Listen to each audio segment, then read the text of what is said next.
Selepas kita bersyukur kepada Allah dan juga bersalawat teruntuk Nabi kita Muhammad sallallahu alaihi wasallam,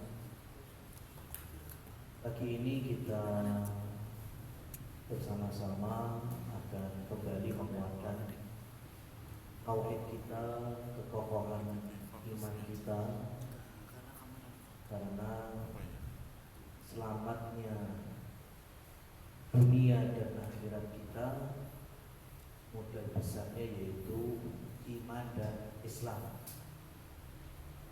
Bahkan Allah Subhanahu wa ta'ala sangat tegas sekali di dalam Al-Qur'annya, innad dina indallahil Islam. Sesungguhnya agama yang dianggap oleh Allah itu hanya Islam. Wa may yabtaghi ghairal islami dina falan yuqbala minhu wa huwa fil akhirati minal khasirin.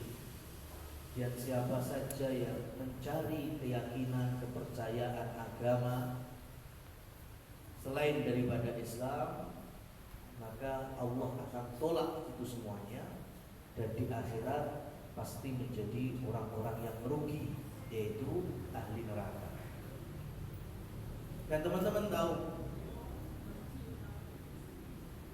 kalau teman-teman punya kendaraan, punya rumah, bahkan punya perusahaan sekalipun, itu kan gak cukup hanya mendirikan saja. Dibutuhkan namanya maintenance, pengelolaan. Ya, sampai punya motor gak nanti ganti oli. Nyapa ya oli ini muter-muter yang jeruk kok gak diganti. Tapi itu bicara sama bengkel, lah itu tahu ilmunya. Akhirnya turun mesin. Punya rumah mungkin makro-makro ratusan meter persegi. Coba, gak usah di maintenance, jarno aja. Kan ada saatnya mungkin plafonnya retak, roboh, temboknya mulai lumutan, lembab.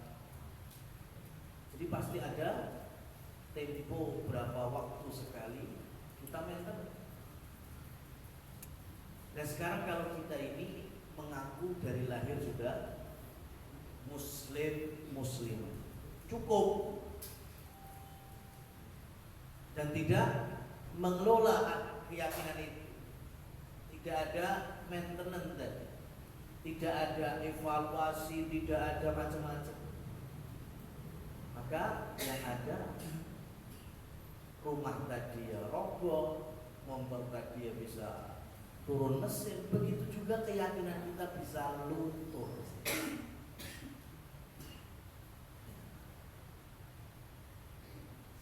Sekarang semua dari kita tidak mau mewariskan keburukan-keburukan ke generasi selanjutnya. Pasti nggak mau. Pengennya sih yang mewariskan kebaikan. Tapi masalahnya di lapangannya nggak kayak gitu. Kalau kita pengen mewariskan kebaikan, ya dari kita ya harus berusaha baik. Jangan cuma teori. Dan jangan anggap remeh sesuatu yang mungkin hari ini ya kita merasa sepele, meninggalkan sholat sepele, ya, meninggalkan bakti sama orang tua sepele. Nah itu kalau ketemu 3 generasi bisa hancur-hancuran. Baik, jadi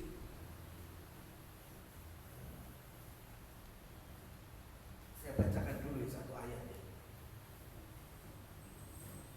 Ada di dalam surat Al-Baqarah.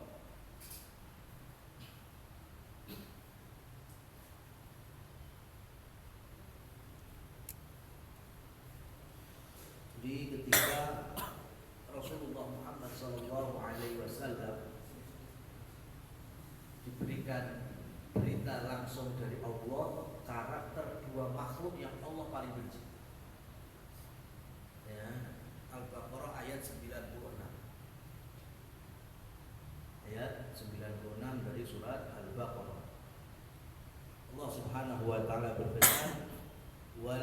tajidannahu.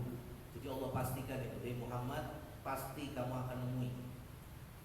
Wala tajidannahum ahrasan nasi, manusia yang paling ambisi, ala hayatin, yaitu ambisi terkait dengan dunia. Ya, biar tahu orang yang paling ambisius dengan dunia itu siapa saja. Wa minal ladzina asyraku. Jadi potongan ayat ini Allah menyebutkan dua. Siapa? Wala tajidannahum, kamu pasti akan menemukan hum, yaitu bangsa Yahudi. Ya, wa minal ladzina asyraku, dan orang-orang yang syirik. Yahudi syirik, musyrikin Yahudi, itu dicap sebagai manusia yang paling ambisi terhadap dunia. Ini Al-Quran yang berbicara. Yawaddu ahaduhum law yu'ammaru alfasanatin. Mereka berdua ini, mau Yahudi mau orang-orang musyrik, itu berorientasi, bermimpi, punya cita-cita, seandainya umur kami 1000 tahun. Itu cita-citanya, hidup selama 1000 tahun. Makanya di dalam tafsir Ibnu Katsir itu ada salam Yahudi yang didukil oleh Imam Tabari dalam kitab tafsirnya. Orang Yahudi itu kalau ketemu, kalau kita kan assalamualaikum, waalaikumsalam gitu ya. Orang Yahudi itu ada namanya salam 1000 tahun.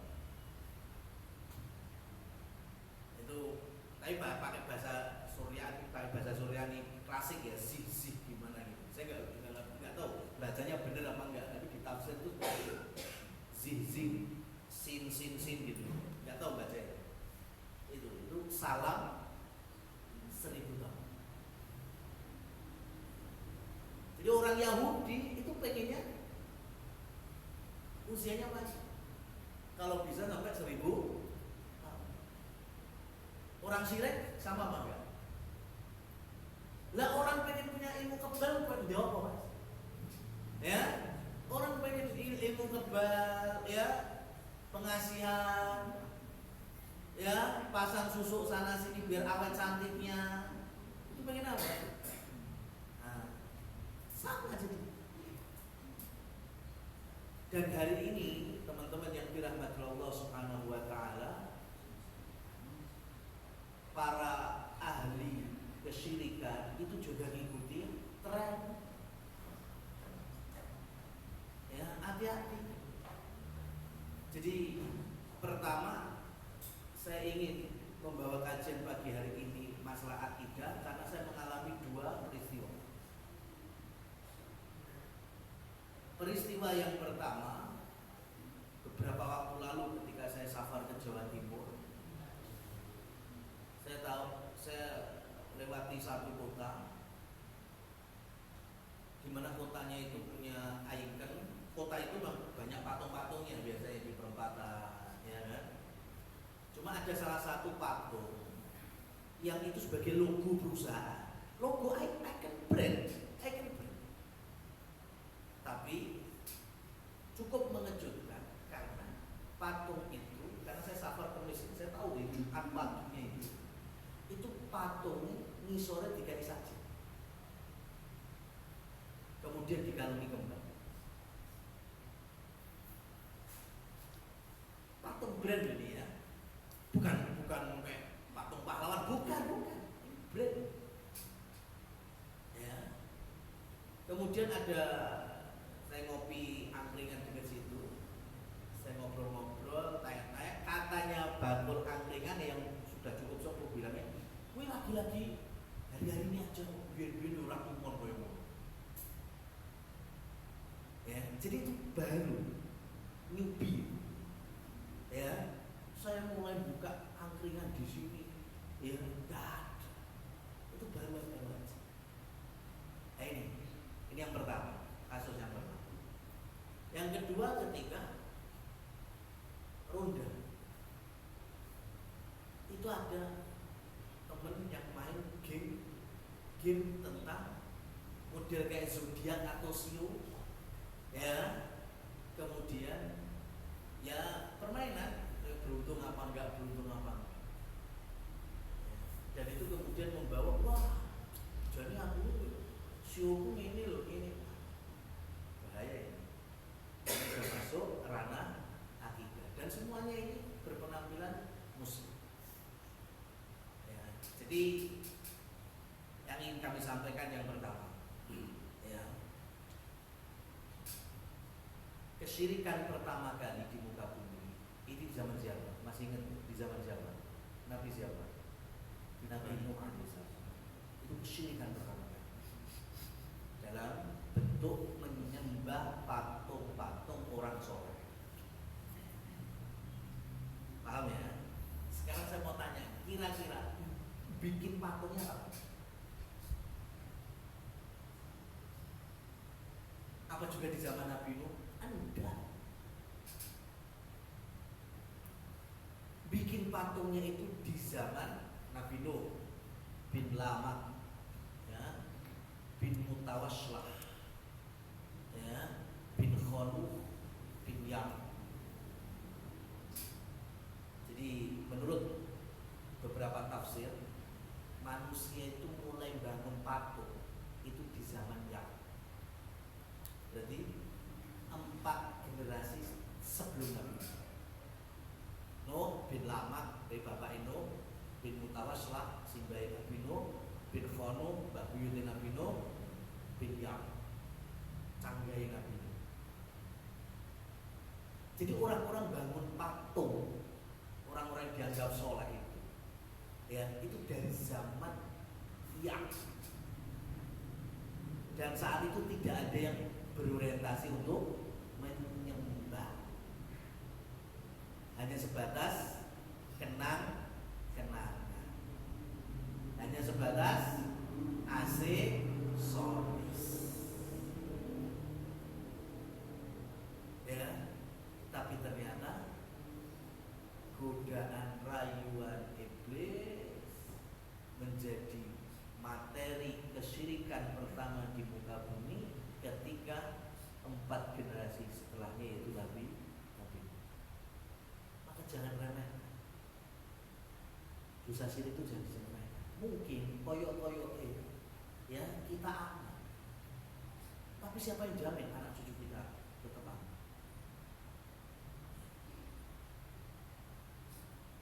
Bahkan bapak ibu muslimah saja anak kemudian murtad, sedih. Itu baru masih satu zaman, ya. Nah, kalau hari ini kita tidak peka terhadap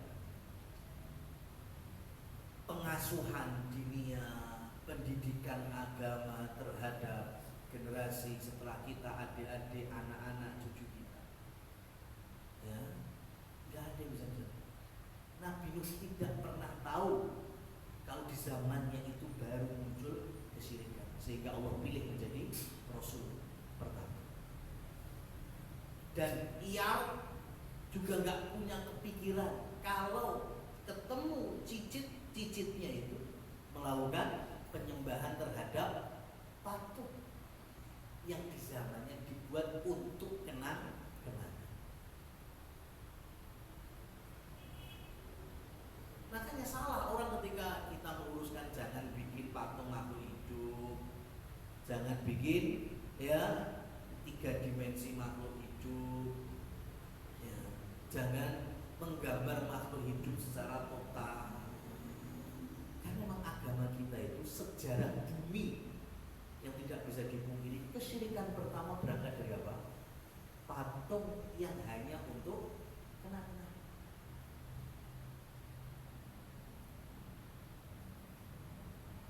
Dan itu terbukti. Hari zaman Rasul Shallallahu Alaihi Wasallam diutus menjadi nabi, kesyirikannya sama, menyembah berhala, patung pada Nabi Muhammad zaman Nabi Nuh berapa ribu tahun. Dan hari ini pun sama. Yang awalnya mungkin hanya sebatas ikon perusahaan,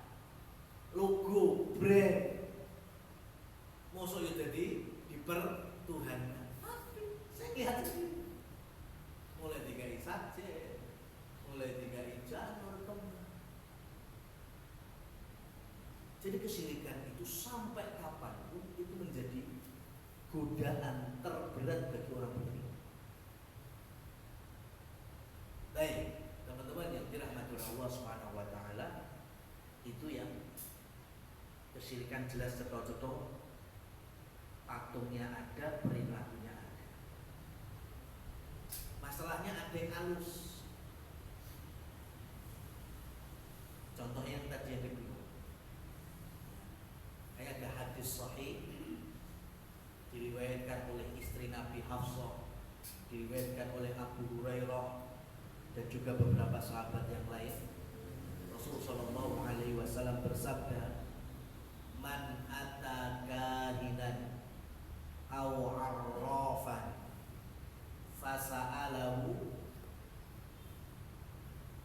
Satu riwayat menyebutkan lam tuqbal sholatu arba'ina yauman. Satu riwayat menyebutkan wa tasaddaqahu faqad kafara bima unzila ala Muhammad. Baik, saya jelaskan sedikit demi sedikit. Man ata kahinan, siapa yang mendatangi kahin. Kahin itu sama arraf sama, ya. Dalam istilah Indonesia dukun. Definisi dukun tahu dalam syariat apa? Seseorang yang mengaku tahu perkara gaib, itu disebut dukun. Mau surbanan, mau gamisan, mau punya santri ribuan, ya, tapi kalau mengaku tahu perkara gaib, hakikatnya dukun. Ini yang terkadang banyak menipu kaum muslimin. Dan dia tokoh, dia punya masjid, dia punya pesantren. Ingat, ya, definisi dukun dalam syariat. Saya nggak tahu kalau Indonesia. Yang penting kalau dalam syariat, kahin itu adalah seseorang yang mengaku mengetahui perkara gaib. Padahal dalam Al-Quran disebut, ya Allah berfirman, la ya'lamul ghaiba illallah. Tidak ada yang mengetahui perkara gaib kecuali hanya Allah Subhanahu wa ta'ala. Saya mau tanya ini, Nabi Muhammad tahu perkara gaib apa enggak? Enggak tahu. Nabi Muhammad enggak tahu di Uhud berdarah-darah, giginya sempal. Nabi Muhammad enggak tahu rumah tangganya ada fitnah Aisyah selingkuh. Enggak pernah tahu Rasulullah Shallallahu Alaihi Wasallam. Nabi enggak tahu ketika ditanya malaikat Jibril, mata saat kapan kiamat. Nabi enggak bisa jawab. Nabi hanya mendapatkan wahyu tanda-tandanya. Kapannya enggak? Nah kalau hari ini kok ada orang yang tahu hari kiamat, berarti dukun. Itu aja, selesai. Sesederhana itu memahami. Loh, tapi Rasulullah Shallallahu Alaihi Wasallam mendapatkan berita-berita masa depan. Nah berarti di sini ilmu gaib yang hanya tahu adalah Allah Subhanahu wa ta'ala, dan terkadang beberapa Allah bukakan kepada siapa? Kepada utusannya. Utusan pertama dari kalangan malaikat, contohnya Jibril. Utusan yang kedua dari kalangan manusia itu para nabi dan para rasul. Artinya Allah zat yang memiliki dan menguasai ilmu gaib, dan terkadang Allah bukakan kepada nabinya melalui apa? Wahyu. Berarti kalau hari ini ada yang mengaku tahu ilmu gaib, itu antara dua. Pertama, berarti dia mengaku mendapatkan wahyu, ya kan? Karena ilmu gaib tidaklah Allah buka kecuali kepada para nabi dan para rasul melalui wahyu. Pada setelah Nabi Muhammad Shallallahu Alaihi Wasallam tidak ada wahyu. Jadi kalau ada orang mengaku tahu gaib, dia mengaku turun wahyu. Ada nggak berani orang ngomong seperti itu? Nggak ada yang berani. Mungkin langsung cepet gercep, stempel nabi palsu. Makanya pakai narasinya saya mendapatkan ya, atau saya menemukan sosok berjubah ya, cerah, kemudian mendatangi saya, mengelus ubun-ubun saya, kemudian berpesan dengan pesan-pesan itu. Ya, itu narasi. Itu yang pertama, orang aku mendapatkan wahyu dan jelas nabi palsu. Yang kedua, dia hanya nebak-nebak ya, dan dari tebakannya Allah takdirkan kebetulan ada yang benar, ada yang pas. Dan lebih banyak salahnya. Ini yang disebut dengan apa? Tipu-tipu. Jadi dukun itu antara dua. Dia mengaku ya dapat wahyu, nah, atau setidaknya dia bekerja sama dengan makhluk lain yaitu dari bangsa jin. Yang kedua itu definisi dukun. Ya, ada yang menambahkan tadi mengetahui perkara gaib i'timadan bisyayati, dengan kerjasama berpatokan berita-berita dari jin. Kalau dukun asli harus ada jin. Kalau nggak punya jin ya itu tadi bisa aja dukun tapi aslinya apa? Tipu-tipu. Yang hari ini sudah mulai banyak kebuka triknya. Ya apa, sampai kalau punya trik itu sampaikan kepada umat biar umat tahu bahwa dukun aslinya orang sesekti itu semuanya adalah trik. Saya pernah dapat itu bubuk bedak warnanya kayak kulit ini, kenapa? Kalau kita udah baluri naik wajan panas kayak apa dilebok ini enggak sama. Ya. Juga minyak baru itu sekujur tubuh. Terus belum nih nggon apa wi? Kobong arem. Enggak ada rasa panas. Ya. Ini trik seperti itu. Apa mana kayak sakit? Oh ya. Ya, kemudian sakitnya dipindahkan neng telopo, neng opo, pecah, gede, warna abang. Itu semua trik. Sudah mulai banyak yang membuka tipu daya. Cuma masalahnya gini teman-teman, hal itu yang di luar fitrah. Fitrah itu ada dua, fitrah fisik lahiriah sama fitrah batin, keyakinan. Saya mau tanya, umpamanya teman-teman, enek sih gak seneng kopi pahit, saya paksa minum kopi pahit. Ya, kan fitrahnya gak seneng kopi pahit, saya paksa tak cekoki. Kira-kira kopi ini tetap bisa melebu apa tidak?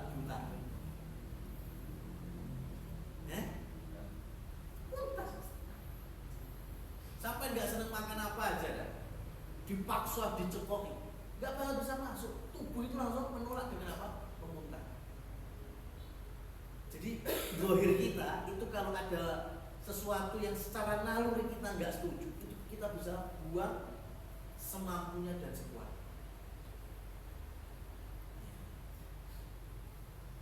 Sekarang kalau fitrahnya batin, ya itu sama mirip.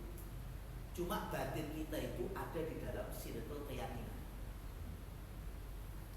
Contoh ya. Kita ini semuanya beragama Islam. Berarti dalam circle agama Islam. Saya ceritakan berbagai macam keutamaan patung ini, dewa ini, Tuhan ini, kemuliaannya. Sampai percaya bang? Percaya bang ya? Nggak percaya kan? Kenapa? Karena keyakinannya saya Islam. Saya nggak percaya ya dewa-dewa itu gini Arab dua kedikdayaan apa, saya nggak percaya. Sekarang saya balik. Umpama saya berdakwah tentang Islam di tengah-tengah mereka yang punya keyakinan dewa-dewa, yang punya keyakinan Tuhan-Tuhan yang lain, bisa langsung masuk Islam? Belum tentu. Bisa aja mereka juga nggak meyakini. Kenapa? Karena keyakinannya ada di situ. Paham maksud saya? Jadi sekarang ini, umpama teman-teman ini circle-nya memang dari awal benci tentang perdukunan, nggak seneng dengan zodiak, shio, ya astrologi, insya Allah nggak ngaruh, nggak ngefek, ya kan? Karena itu bukan circle-nya itu. Tapi masalahnya, kalau di antara kita ini ada yang seneng perdukunan, seneng shio, seneng zodiak, seneng baca-baca primbon, kira-kira mendengar kajian seperti ini bisa jadi panas, bisa jadi nggak terima. Ya, senang perdukunan bisa. Kenapa? Kan dia ada di circle itu. Paham maksud saya? Jadi kalau kita itu sudah ada pada satu keyakinan, ya, itu juga susah untuk keluar. Makanya kalau melihat hanya dari luar, ya merubah casing 10 menit bisa. Ya, yang awalnya casing preman kemudian disarungi, dikasih baju koko, peciin, bisa setengah jam kelihatan soleh. Ya, tapi kalau akidah keyakinan susah, membentuknya itu seumur hidup. Makanya susah ngajak tobat dari dukun, dari tukang ramal, tukang sihir, itu enggak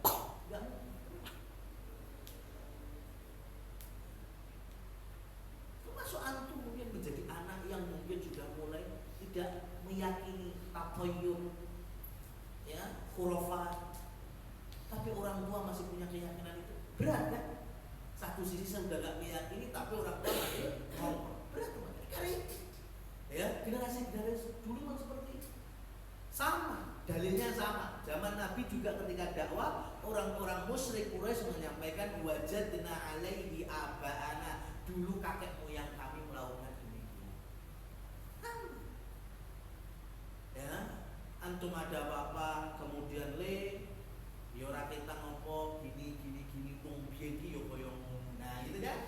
Sama persis. Keyakinan itu berat untuk bisa keluar dan memurnikan kembali sebagaimana akidah yang dibawa oleh Nabi Muhammad sallallahu alaihi wasallam. Jadi paham ya definisi dukun tadi. Ya. Jadi orang ketika dulu nggak tahu teman-teman mungkin ada sebagian merasa mengalami zaman dulu setiap bendinonya Quran. Quran itu salah satu kolomnya itu ada kolom zodiak. Lek Quran Jawa biasanya kolom pitungan. Ya, dia nek kolom pitungan. Itu jadi ada kolom Q&A itu, apa ditanya lahirnya ya dinopo, ibu jenenge sapa, kemudian kowe iki jenengmu ini, lahirmu Senin Kliwon, berarti 75 berarti ra cocok kerja ning nah, kayak gitu. Ya, itu dulu ada tiap hari. Enggak, sekarang sudah enggak baca Quran lagi. Tapi masalahnya perdukunan juga ngikutin tren. Kalau medisnya kesehatannya ada halodoc, dukun juga ada haloduk. Ya kan? Masya Allah, ngikutin tren. Ya. Jadi manusia itu kebutuhan apa, solusinya apa, itu dukun juga ikutin terus. Kalau dulu mungkin penampilannya medeni, sekarang Masya Allah bisa berjas, berdasi, bergamis, ya. Tapi itu tadi hakikat. Makanya Rasul Shallallahu Alaihi Wasallam menegasi man ata kahinan, siapa yang mendatangi dukun. Nah, mendatangi ini ada beberapa poin. Pertama, mendatangi itu apa? Mendatangi untuk mendakwai, mengingkari, itu boleh. Saya mendatangi untuk mengumpulkan berbagai macam materi-materi, ya, keluh-keluh yang nanti akan saya jadikan argumen, kemudian saya akan ingkari, saya akan sampaikan ini loh perkakas-perkakasnya dukun, kecurangannya, tipunya,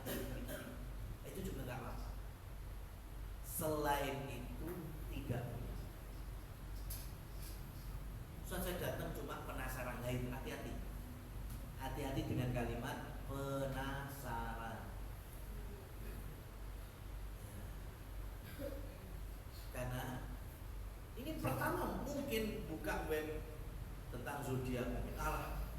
Saya tahu nih bisa membawa ke syirik. Ya, seperti penasaran ya, moco. Lihat nih, halusnya beda moco-moco. Kok ngopasi koyo minggu ini ya kejadian. Itu boleh itu. Kok rontok podo, rontok ngopasi. Nah, di situ akhirnya hati kita terkena syubhat. Makanya jangan penasaran. Ya, sudah buang jauh-jauh. Kalau kita pengen selamat di akhirat. Apalagi mendatanginya lebih dari penasaran, tanya-tanya tok Ustaz. Tanya tok saya enggak yakin. Nah ini hadisnya tadi. Ya kan? Fasalahu bertanya tok, yakin sih enggak, percaya juga enggak. Alah, bukan Ustaz bohong. Ya. Cuma pengen tanya-tanya aja. Apa kata Rasul? Lam tuqbal sholatu arba'ina yaum. Salatnya tidak diterima selama 40 hari 40 malam. Berarti rasa sholat sisa, berarti tambah lagi dosanya meninggalkan sholat. Jadi maksudnya sholat itu tidak diterima, artinya gugur semua pahala sholatnya selama 40 hari. Ya. Jadi datang kepada dukun atau datang melalui webnya, bertanya, meskipun tidak percaya, itu per hari itu dia sholat duhur, yaitu pahala asar, yaitu pahala sampai 40 hari. Ya maghrib isya subuhnya enggak ada pahala. Padahal dia sholat. Ini mirip ya, kok ngeri dia, tapi enggak semuanya. Dosa hanya sirik gini tok yang bisa menggugurkan pahala. Contohnya nih lagi dekat musim haji. Haji tapi pakai duit korupsi. Haji umroh tapi pakai uang riba. Ya. Selesai, sah hajinya, sah kalau dia melakukan semua rukun-rukunnya, semua wajib-wajibnya. Ya, dia wukuf di Arafah, dia bermalam di Mina, lempar jumroh, ya. Nah itu sah hajinya. Tapi satu, tidak ada pahala sedikit pun, nol. Kenapa? Karena dia beribadah dengan harta yang haram. Jadi hilang pahala. Sampai sholat tapi pakai sarung colongan, klambi colongan, ya, peci rampasan, sah sholatnya sah. Tapi ingat, tidak ada pahala sedikit.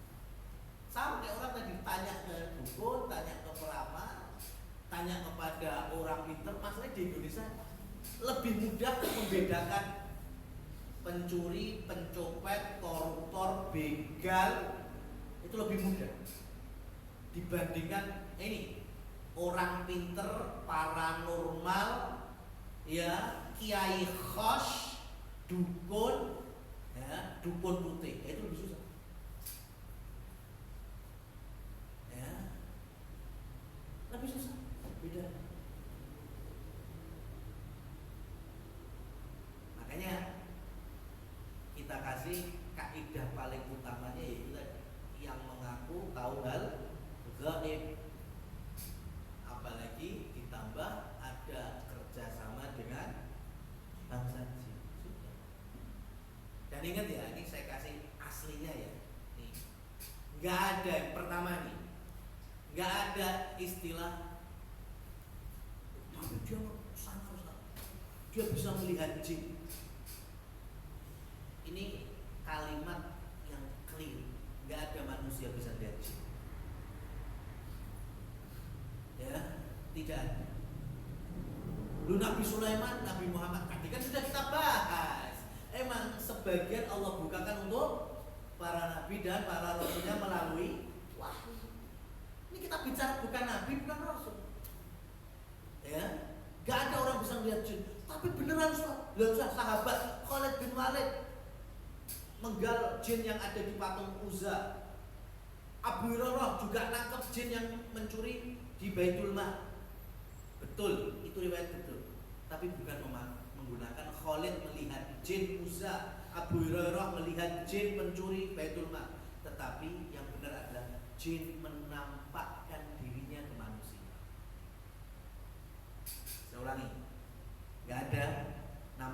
manusia melihat jin. Yang ada jin menampakkan diri. Itu loh Mas ya. Jadi kalau ada orang saya melihat jin, itu jin yang menampakkan. Dan sampai bermasalah. Ya. Berarti ada penyakit, ada sakit akidah dalam jiwa. Kalau kita kuat akidahnya, jin pun juga nggak mungkin main-main dengan, karena tahu ini orangnya lemah, orangnya. Makanya anak-anak kecil itu sangat potensi diperlihatkan jin usia di bawah 5 tahun. Usia 4 tahun, 3 tahun, 2 tahun, wah itu jin sering itu menampakkan diri. Makanya mohon maaf, kapan ketemu anak kok ngomong ngerti gue dewi, ya itu karena potensi, makanya sering dia digini. Usap-usap kepalanya, A'udzu bikalimatillahi tammah, ya, min kulli syai'in lama, dan seterusnya, doa-doa dari Rasul. Kenapa? Karena usia 5 tahun ke atas itu akan menghilang sendiri. Nah, di Indonesia diomongin, dijane kasih stempel, itu emang anak indigo. Loro gitu. Ya coba semua tanya orang tua yang anaknya dicap indigo, mesti ya itu dari kecil. Ya memang dari bayi itu dia menampakkan diri lebih sering daripada bocah-bocah. Tapi itu akan menghilang ketika anak-anak semakin dewasa. Ingatannya mulai terbentuk. Itu jin bakal. Tapi kalau diubah ini, ya itu kan jadi. Ya, berkawan dengan jin, tapi kemudian diberikan keistimewaan disebut indigo, punya indera berapa. Itu nggak benar orang bisa melihat jin juga. Yang benar jin menampakkan.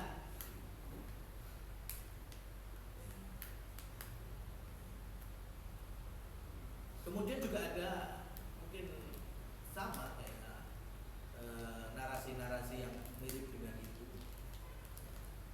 Jadi ketika dia merasa mampu menaklukkan jin, benar apa salahnya? Salah, tidak ada manusia yang bisa mengendalikan jin, kecuali ketika Allah izinkan Nabi Sulaiman, Allah izinkan Nabi Muhammad, Allah izinkan Nabi dan Rasul tertentu, itu sudah, itu kekhususan. Jadi kalau ada orang yang ngaku mengendalikan jin, mampu menaklukkan, yaitu tadi antara dua, dia ngaku Nabi, dapat wahyu, atau emang tipu, sudah antara itu. Loh, tapi emang benar dia punya pasukan jin, itu malah dia yang dikendalikan jin, bukan manusia mengendalikan jin. Setan dari kalangan jin tahu, ini sudah bisa disirikkan, ini bisa dimusyrikkan, caranya. Oh, sebenarnya dia biar kelihatan sakti, oh wes gampang, ya, jaluannya kita kabulkan. Versi dukunya saya menaklukkan, tapi versi tauhidnya bukan, jinnya yang bisa menaklukkan manusia lemah. Makanya sekali lagi, tolong jangan bermain-main dan bermudah-mudahan dengan dosa besar. Yang paling besar adalah kesyirikan. Kokohkan keimanan, perkuat keislaman kita, salah satunya dengan jangan males ngaji tauhid, ya, jangan males ngaji akidah, karena itu paling ngantuk ini. Karena tahu jinnya ini sampai iso paham akidah bener, wah aku rapayu. Ya. Makanya kajian tauhid, kajian akidah, kajian rukun iman, rukun Islam itu paling bikin pendengarnya, paling bikin ngantuk.